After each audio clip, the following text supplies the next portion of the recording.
शनिवार की शाम रानीगंज स्थित पब्लिक टाइम्स कार्यालय इंटरव्यू देने पहुंचे कुल्टी विधानसभा केंद्र के नवनिर्वाचित बीजेपी विधायक डॉक्टर अजय कुमार पोद्दार। इस मौके पर पब्लिक टाइम्स टीम की तरफ से editor in chief Vinod Kumar Jaiswal ने उत्तरीय शॉल और अपने चैनल की स्मारिका भी भेंट की। विधायक डॉक्टर अजय कुमार पोद्दार ने पब्लिक टाइम्स को एक्सक्लूसिव इंटरव्यू दिया। अपने इंटरव्यू में अपनी जीत से लेकर आसनसोल नगर निगम चुनाव में बीजेपी की क्या रणनीति होगी, पश्चिम बंगाल में बीजेपी की सरकार बनने का सपना टूटने पर क्या इसका प्रभाव पश्चिम बर्धमान जिले के नेताओं एवं कार्यकर्ताओं पर भी पड़ेगा, इन सब पहलुओं से जुड़े सवालों से रूबरू हुए।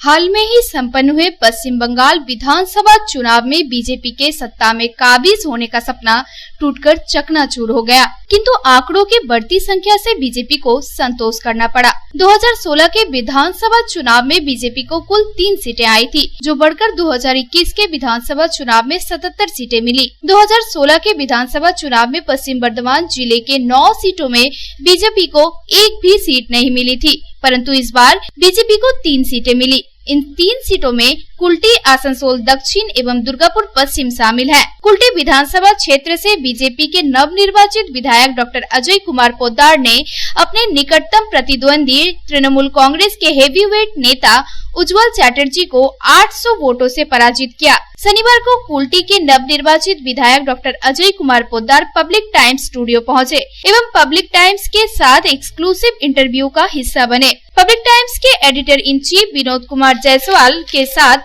हुई खास बातचीत में कई पहलुओं पर प्रकाश डाला गया। इनमें अजय पोद्दार के इतने कम वोटों से जीत का कारण, कुल्टी विधानसभा केंद्र में सबसे बड़ी समस्या और आने वाले आसनसोल नगर निगम के चुनाव में बीजेपी की क्या भूमिका होगी एवं एएमसी के पूर्व मेयर जितेंद्र कुमार तिवारी की इस चुनाव में क्या भूमिका रहेगी, इन सभी पहलुओं पर विधायक डॉक्टर अजय कुमार पोद्दार के साथ खुलकर बातचीत हुई। इंटरव्यू के पूर्व नवनिर्वाचित विधायक डॉक्टर अजय कुमार पोद्दार को पब्लिक टाइम्स टीम की ओर से उत्तरीय शॉल एवं चैनल की स्मारिका भेंट कर सम्मानित किया गया और शुभकामनाएं भी दी गई। आइए देखते हैं विधायक डॉक्टर अजय कुमार पोद्दार की एक्सक्लूसिव इंटरव्यू।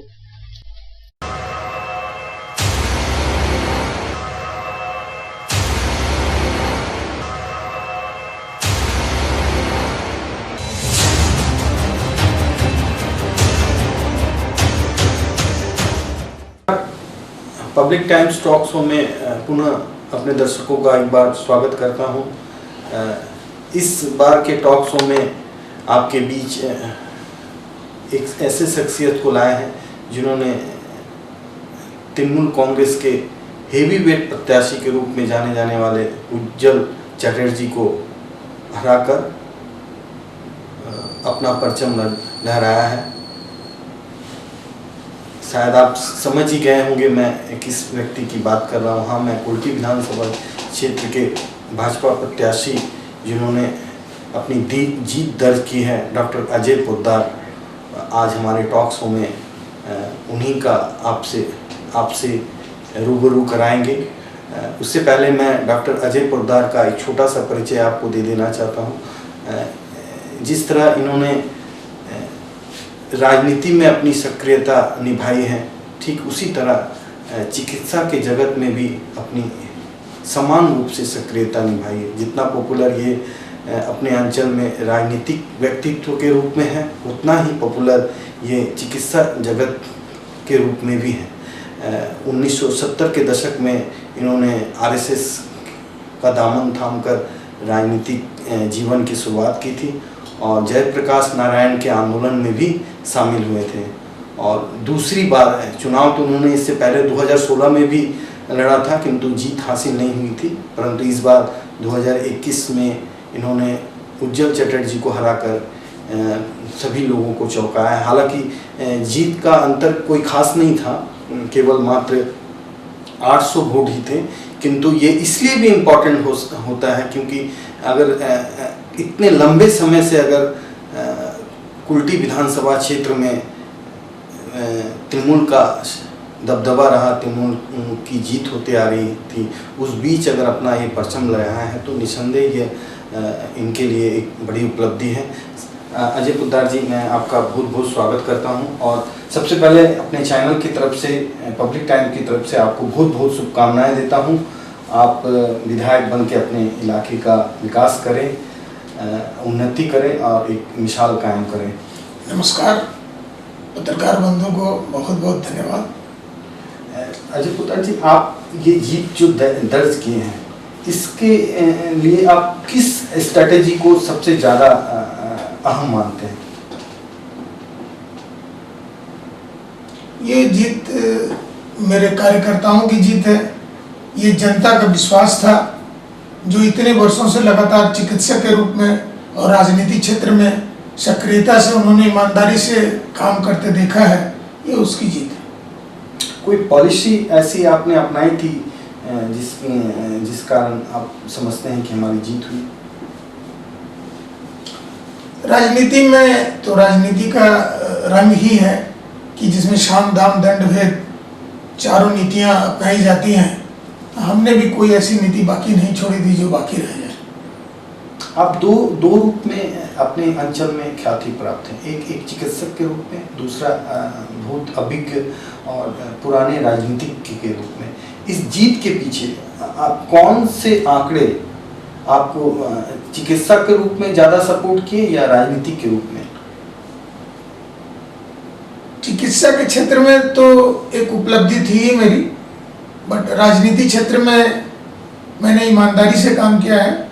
राजनीति के क्षेत्र में साफ सुथरी छवि वाले बहुत कम लोग हैं।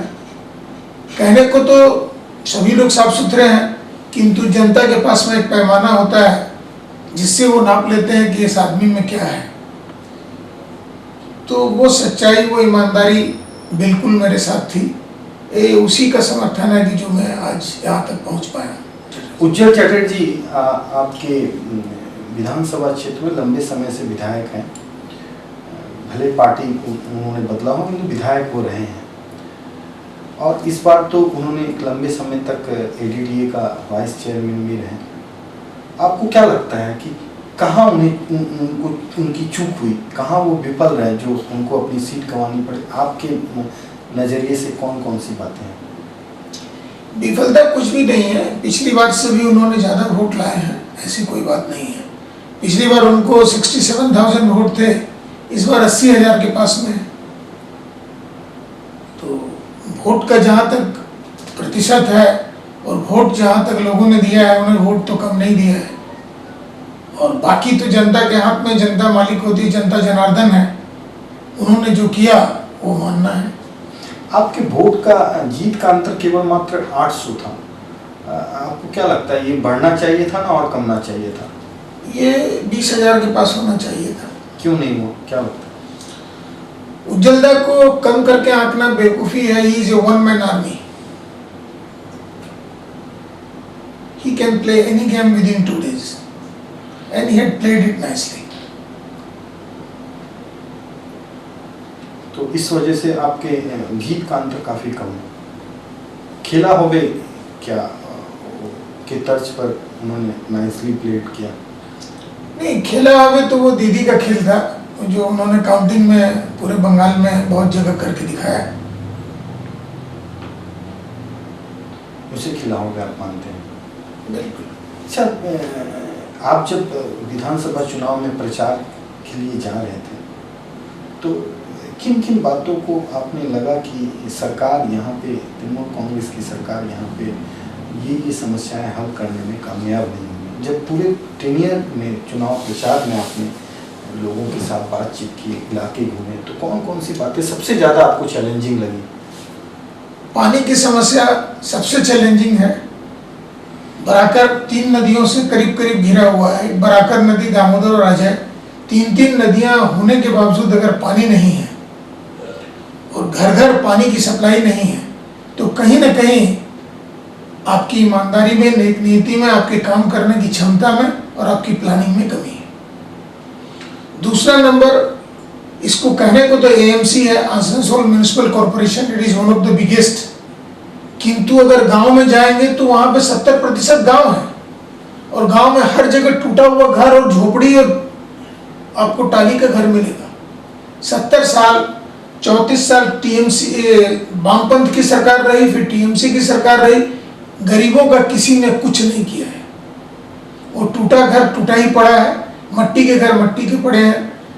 मोदी जी की योजना के तहत हर कच्चे घर वाले को पक्का घर, बाथरूम, पानी और बिजली मिलना चाहिए। ये बेसिक नीड है।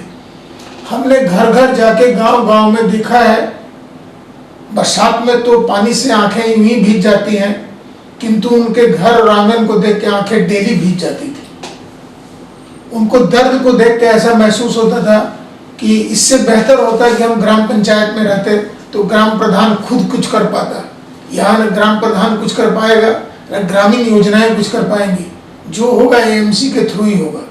तो ये पानी की समस्या तो आज की नहीं है। आपको क्या लगता है वामफ्रंट के 35 वर्ष के टेन्योर में और तृणमूल कांग्रेस के 10 वर्ष के टेन्योर में किसे आप कितना जिम्मेदार मानते हैं? सारे लोग बराबर के जिम्मेदार हैं। वामपंथी लोग का 3 ही नारा था, भेंगे दाओ, कुड़िए दाओ, कुड़िए दाओ। और टीएमसी के लोग बहुत अच्छे स्टूडेंट थे। इन लोगों ने वो 35 साल में जो किया, इन लोगों ने 10 साल में कर दिखाया। आप बराबरी के जिम्मेदार मानते हैं तो ज्यादा जिम्मेवार है। तो आप में विधायक चुन लिए गए, आप क्या करेंगे पानी की समस्याओं को दूर करने के लिए? आपकी क्या योजना है? मैं अभी तक डीएम से और जो अधिकारी लोग हैं एएमसी के, उनसे मिल चुका हूं। मैंने चिट्ठियों का आदान प्रदान किया है। पानी के लिए 3080 रुपये करके लोगों ने जमा किए हैं।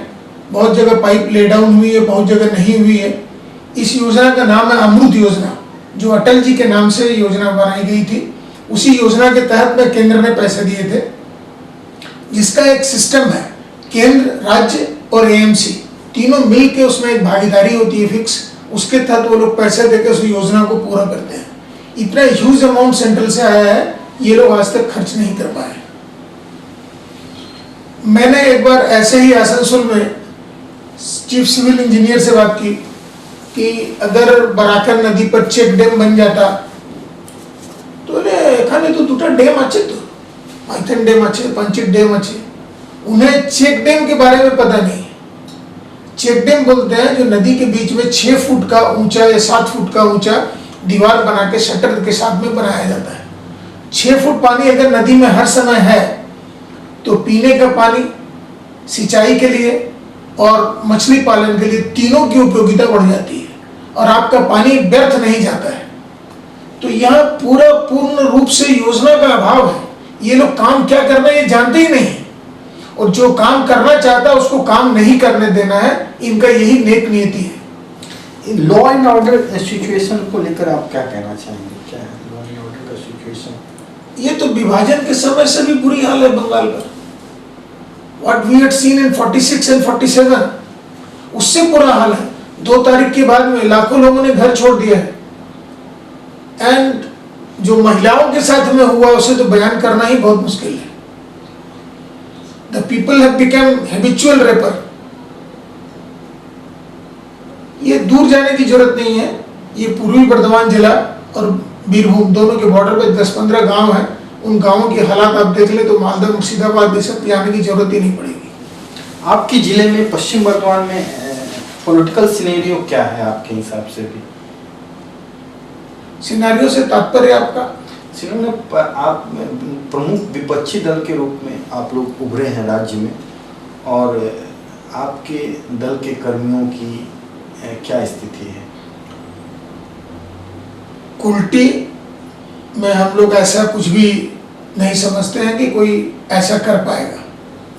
रही बात बाराबंकी की, जामुड़िया, रानीगंज, पांडेसर, इवन आसनसोल साउथ, सारी जगह एट्रोसिटीज की कोई कमी नहीं है। पश्चिम बंगाल में देखने को पक्के घर बहुत कम मिलते हैं। वो टीनों की चारदीवारी या खपरेल का घर या पुआल का बिचाली का घर। पक्के घरों को 150-200 जेसीबी लगा के डिफरेंट पार्ट्स ऑफ बंगाल में जेसीबी लगा के तोड़ दिया गया है। आप घर बना नहीं सकते हैं तो आपको घर तोड़ने का अधिकार किसने दिया है? आप मुख्यमंत्री हैं, आप एक कक्ष में बैठे हैं, बोले हम नहीं जानते क्या हो रहा है। अरे भाई बंगाल में क्या हो रहा है ये तो आपकी जिम्मेवारी है। आप क्यों नहीं जानती हैं? पुलिस मूक दर्शक बन के बैठी हुई है, लोग हमला कर रहे हैं, पुलिस बगल में खड़ी है। किंतु पश्चिम बर्धमान के जो तृणमूल कांग्रेस के नेताएं हैं, जो यहाँ की वरिष्ठ नेताओं के रूप में गिने जाते हैं, उन लोगों का तो कहना है कि नहीं, हम लोग किसी भी भाजपा कर्मियों को घर से बेदखल नहीं कर रहे हैं, उनको वापस आने का, उनकी सुरक्षा सुनिश्चित करने का वादा कर रहे हैं। ऐसे में आप क्या कहेंगे? कोई अपना घर छोड़ के क्या खुद जाता है? क्या अपने बच्चों को लेके कहीं जंगल में या खेत में जाके बैठ जाता है? क्या बारिश के बीच में घर छोड़ के बाहर रहेगा? ऐसा क्या सिचुएशन, ऐसी कौन सी स्थिति है जो आदमी को मजबूर करती है इस स्थिति के लिए? खुद वो लोग जिम्मेवार हैं। और बीच में कोर्ट के निर्देश पर, हाई कोर्ट के निर्देश पे जो समन्वय बैठक हुआ, सर्वदलीय बैठक हुआ प्रशासन के साथ, डीएम के साथ, एसडीएम के साथ, तो राजनीतिक हिंसा पर काबू पाने की बात कही गई थी, उस पर आप कितने संतुष्ट हैं, स्पेशली अपने इस जिले को लेकर? इस जिले में थोड़ा बहुत काम हुआ है, किंतु अभी भी काफी लोग बाहर हैं। जिनके घर तोड़ दिए गए हैं तो वो तो घर वापस लौटेंगे कहाँ?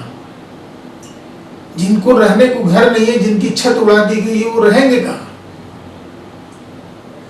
घर तोड़ दिया गया है, टीवी, जो कुछ घर में सामान था, एवरीथिंग हैज बीन स्मैश्ड। आप लोग इस आसनसोल सब डिवीज़न से, जहाँ पे बहुत जल्द ही कारपोरेशन के चुनाव होने जा रहे हैं और 2 विधायक आप लोग चुने गए, एक अग्नि मित्रा पाल, एक डॉक्टर अजय पोद्दार जी, ऐसे माहौल में आप लोग क्या चुनाव कारपोरेशन की लड़ेंगे या फिर वॉक ओवर देंगे? बिल्कुल लड़ेंगे। हम लोगों ने वॉक ओवर कभी नहीं दिया है। वॉक ओवर देने जैसा खाली फॉर्मेलिटीज करेंगे या वास्तव में? बिल्कुल नहीं, वास्तव में लड़ाई होगी। चाहे लड़ाई किसी भी अंजाम तक पहुंचे, हम लोग लड़ाई लड़ के लड़ेंगे। क्या रिजल्ट आएगा आपका? अभी तो हम लोग 66 वार्ड में लीड कर रहे हैं। इस अभी जो विधानसभा के चुनाव हुए हैं उसको अगर हम लोग विहंगम दृष्टि डालें तो उसमें 66 वार्डों में हम लोग आगे हैं। अगर तृणमूल कांग्रेस के लोग ये कहें कि हम लोग तो विपुल जनाधार लेके सरकार में वापस आए हैं, तो अब आप लोग का क्या काम, आप लोग क्या चुनाव लड़ेंगे? ऐसे में आपका क्या जवाब रहेगा? तृणमूल ने कभी सोचा ही नहीं था कि हम लोग इतनी सीट भी ला सकते हैं। खुद माननीय मुख्यमंत्री महोदया ने भी सपने में भी नहीं सोचा होगा कि ऐसा रिजल्ट होगा, किंतु जनता जनार्दन है और कुछ खेला हवे, सब मिल के इन बातों का अंजाम दिया गया है। तो कारपोरेशन चुनाव को लेकर आप लोग कमर कस के तैयार हैं लड़ने के लिए? बिल्कुल तैयारियां चल रही हैं और पूरी ताकत से लड़ेंगे। सभी जगह में कैंडिडेट दे पाएंगे? बिल्कुल दे पाएंगे। 106 वार्ड में एकदम 106 वार्ड में लड़ेंगे। क्या रिजल्ट आने की संभावना लग रही है आपको? हम लोग वोट बनाने के लिए लड़ेंगे। जितिन तिवारी को लेके क्या कहना आपका? क्योंकि वो कारपोरेशन में मेयर की भूमिका में रहे, काफी जानते हैं, तो अगर आप लोग चुनाव लड़ते हैं तो जितेंद्र तिवारी को आप फेस करेंगे क्या, मेयर का प्रोजेक्ट? नहीं, पहले से भाजपा किसी को फेस नहीं बनाती है। तृणमूल कांग्रेस के भी वो मेयर रहे थे तो कभी तृणमूल ने ऐसा फेस किसी को नहीं बनाया था। रिजल्ट आने के बाद में ही आपस में बैठ के तय होता है कि किसे बनाया जाए। उनकी क्या भूमिका रहेगी कारपोरेशन चुनाव में? ये मेरा क्षेत्र नहीं है, ये राज्य का और केंद्र का क्षेत्र है कि वो लोग किस तरह से चुनाव का नियंत्रण और प्रसारण और प्रचार करते हैं और किस तरह चुनाव कमेटी बनाते हैं, प्रबंधन कैसा होगा, ये उनकी जिम्मेवारी है। मैं उनका एक अंग हूँ, मैं प्रवक्ता नहीं। मुकुल राय जी आपके दल को छोड़कर चले गए हैं, आपके जिले में इनका क्या प्रभाव पड़ेगा? पश्चिम बर्धमान जिले में सांगठनिक रूप में या आप कर्मियों की मनोदशा में, उनके भाव में? हमारे जिले में ऐसा कोई प्रभाव हम नहीं समझते कि पड़ेगा। मुकुलदा का अपना पुत्र मोह रहा होगा। पुत्र मोह के कारण गए, और कोई वजह? और तो ऐसा हमें कुछ दिखाई नहीं पड़ता है। उनके बॉडी लैंग्वेज से क्या लगता है? बॉडी लैंग्वेज तो देखिए, वो जिस बुरी स्थिति से गुजर रहे थे उनकी पत्नी की अवस्था अच्छी नहीं है, कई दिनों से हॉस्पिटलाइज है। उसके लिए तो मान लीजिए कोई भी व्यक्ति होगा तो एक सहानुभूति और श्रद्धा उनके प्रति होगी। उस बीच में, ऐसे दौर के बीच में भी उन्होंने ऐसा समय चुना, बहुत सी बातों को वो जन्म देता है जो जवाब देना संभव नहीं है। शुभेंदु अधिकारी जी, आप नेता प्रतिपक्ष हुए हैं, लीडर ऑफ अपोजिशन, उनके बारे में आपकी निजी और आपकी राजनीतिक राय क्या है? शुभेंदु दा बहुत सुलझे हुए व्यक्ति हैं। उन्होंने तृणमूल जिस समय शासन में नहीं थी, 2007 में भी वो जीत के आए थे। उस परिवार की अपनी एक शाख है, उस इलाके में उन लोगों का एक नाम है, रुतबा है। रुतबा इन द सेंस वो जनता के बीच में काम किए हैं और काम करना जानते हैं। आज जिनको इस दायित्व पे लाया गया है वो इस दायित्व पे पूरी तरह से खड़े उतरेंगे। जिस दिन प्रतिपक्ष का नेता का चुनाव हो रहा था, मैं भी वहाँ उपस्थित था। भूपेंद्र जी यादव और केंद्र से 2 लोग और आए थे पर्यवेक्षक के रूप में। खुद मुकुलदा ने ही उनका नाम प्रपोज किया था। सेकेंडेड करने वाले लोगों में से मैं भी था और मेरे चुनाव प्रचार में भी वो आए थे और मैं निजी तौर से भी उनसे कई बार मिल चुका हूँ। और अभी वो दिल्ली से लौटे हैं तो काफ़ी कुछ जानकारियाँ इस सामने 1 महीने के अंदर बहुत कुछ आपको दिखाई पड़ने लगेगा कि जितने विधायक हैं उनकी संख्या के आधार पर जितनी भी कम लगे, किंतु वो ताकत में कम दिखाई नहीं पड़ेंगे। आप पश्चिम बर्धमान जिले से 3 विधायक भाजपा के चुने गए हैं। आपको लगता है यहाँ से कोई भी विधायक तृणमूल कांग्रेस में जाएगी? ना। आपको अगर ऑफर दिया जाए मंत्रिमंडल में सदस्य बनने का? नहीं, हम लोग को तो जिंदगी में कुछ भी नहीं चाहिए। हम लोग का सपना पूर्ण हो चुका है। जिस दिन मोदी जी प्रधानमंत्री बने थे और एक रूप से भाजपा भारत में आ गई थी, उसी दिन हम लोग का जिंदगी का सपना पूरा हो गया था। तो 14 में जब बाबुलदास जीते थे तो मैं बगल में खड़ा था, मेरी आंख से आंसू बह रहे थे। बोला, रे तुम्हें कांचो केन, अपनी कांचन केन? बोले, এটা আপনি বুঝতে পারবেন না, এককভাবে সরকার হয়েছে और আসানসোল আমরা বোনাসে পেয়েছি, এটা আমাদের আনন্দ আপনি বুঝতে পারবেন না। तो हम लोग के जीवन का जो सपना वो पूर्ण हो चुका है। ना हमें कोई खरीद सकता है, ना हम खरीदने के लायक चीज है। हम लोग मर सकते हैं, मिट सकते हैं, मगर झुकना हमारी फितरत में नहीं है। दूसरे विधायकों के लिए क्या कहेंगे, उनका क्या है? ये तो आपकी राय है, उनके बारे में कुछ? पश्चिम बर्धमान से कोई नहीं हिलने वाला, कोई नहीं। अच्छा, आपसे एक निजी प्रश्न है, वो ये है कि आप एक ऐसा वाकया हम लोगों के साथ शेयर करेंगे जो राजनीतिक जीवन में आपको आज तक याद है?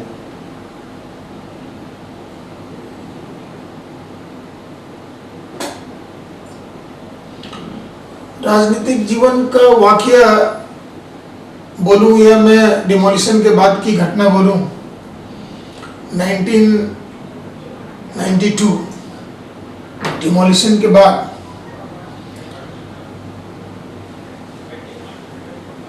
6 को डिमोलिशन था, 7 और 8 ये भारत बंद का आह्वान था विपक्ष का, और 9 को भारतीय जनता पार्टी का आह्वान था भारत बंद का। उस दिन आसनसोल के, उस जमाने में आसनसोल जिला नहीं हुआ करता था, गौरव दत्त थे एडिशनल एसपी और रविकांत बंसल या रविकांत थे एडीएम। उल्टी में भी प्रदर्शन हो रहा था, मैं कुछ दिन बाद उनसे मिलने गया था। पहले मैं एडिशनल एसपी से मिला, उसके बाद एडीएम से। तो एडीएम साहब की घटना में 2 बता दूं। उन्होंने कहा कि लोग जिस तरह थे वहां मैं गोली चला देता तो लोग गाजर मूली की तरह मर जाते। तो बोला, आप गाजर मूली के एडीएम कहलाते हैं? इतना कितना रुतबा दिखा रहे हो यार? इतना रुतबा तो चलो तुम्हें मणिपुर भेज देते हैं या जम्मू कश्मीर भेज देते हैं। तुम हमारे सर्वेंट हो, यू आर पब्लिक सर्वेंट। क्यों भूल रहे हो? किस अंदाज में कुर्सी में बैठे हो? हम लोग झुकने के लिए और दबने के लिए पैदा ही नहीं हुए हैं।